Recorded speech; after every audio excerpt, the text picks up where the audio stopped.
चाकण येथील बाजारात मकर संक्रांतीच्या पार्श्वभूमीवर फळभाज्यांच्या किमती महागल्या आहेत। मंगळवारी 13 जानेवारी रोजी भोगी सण आहे।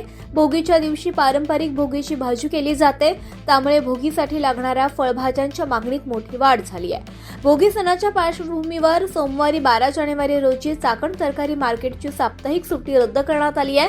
त्यामुळे बाजारात ओला हरभरा, गाजर, वांगी, भेंडी, वाटाणा, बोरे, गव्हाच्या ओंब्या, ऊसाचे तुकडे आणि भोगीच्या भाज्या खरेदीसाठी मोठी गर्दी झाली होती।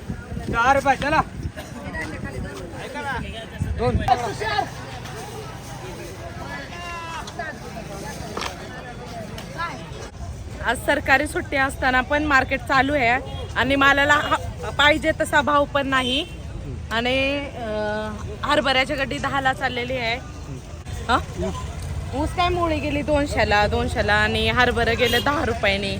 हे ओंब्या गेल्या गव्हाच्या 10-15 रुपयाने गड्डी। ठीक आहे, ते वाला आहे बोंबलेवाला 10 रुपये चाललेला आहे। बोंबलेवालाचा काय 10-20 रुपये चालू आहे होलसेल मध्ये।